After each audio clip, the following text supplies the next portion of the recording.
America has problems, but we do pretty well. 7 billion people on Earth, 2 billion struggle to live on a buck or two a day. Fewer than 1 billion have anywhere near our level of wealth and comfort. So why did we do so well when most of the world didn't? Well, Johan Norberg knows the answer. He studies economies around the world for the Cato Institute.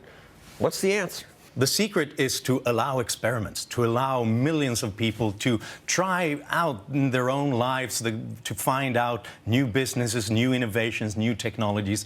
So in other words, it's about economic freedom, giving people a chance to get ahead. And you just returned from a trip around the world where you made a documentary featuring pockets of success that you found, and this will run on PBS stations. But let's play part of what you say about Chile.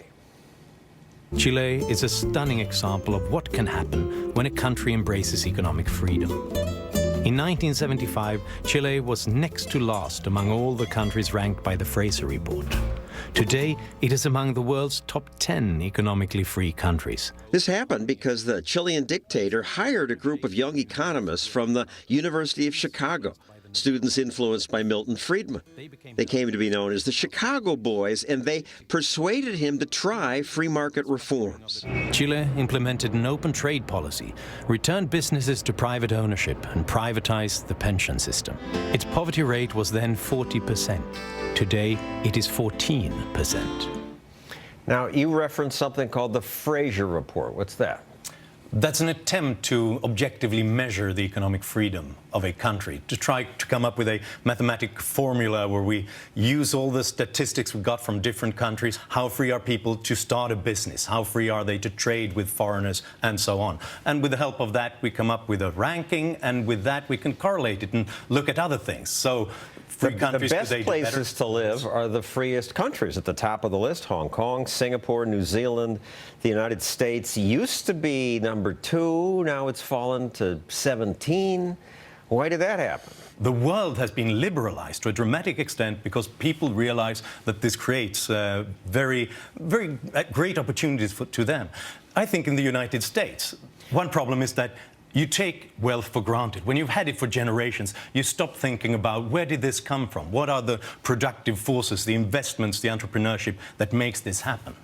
So in the United States, we've passed more rules. It's harder to start a business. Taxes are higher.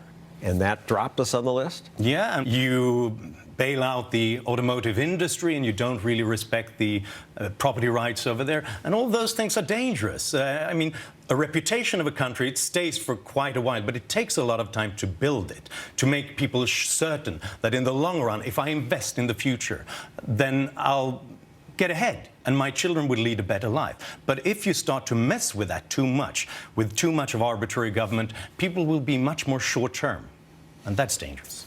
And Chile was your model of success, and it's done very well. But now I hear they're about to elect a leftist government. They don't understand why they're doing well. People don't get it. I think that the struggle for economic freedom is always an uphill battle, because in the long run, you always think it's easier to just redistribute wealth, just to take from the rich and give to everybody else. It's this great idea that we can all live off everybody else's expense. But the problem is that that's not the way it happened to begin with. That's not where we came from. That's not where Chile came from. And that's one reason why people in the region talk about Chile having migrated out of the region from a poor country into a developed country. And that is in danger if they are starting to regulate and distribute in this way. If you want people to stop being hungry, stop being poor, you need to liberalize the economy. And in these freer countries, there is also more wealth disparity. The rich get very rich, and that makes people uncomfortable. That's right, and that's what you see in the short run. But what you don't see is how the pie is growing, so that a smaller share of a larger pie can be much, much greater. Yes, you're more equal if you live in a country like North Korea. It's one of the examples in our documentary. But I'd rather be poor in South Korea. On average, if you live in the freest countries, but you are among the poorest, you earn 10 times more than the poorest in the least free countries. So inequality, is that so important after all? Yes, it is, if you hate wealth more than you hate poverty. That's what it's really about. If you hate poverty, well, then you might go for a more unequal society if the poor get ahead better.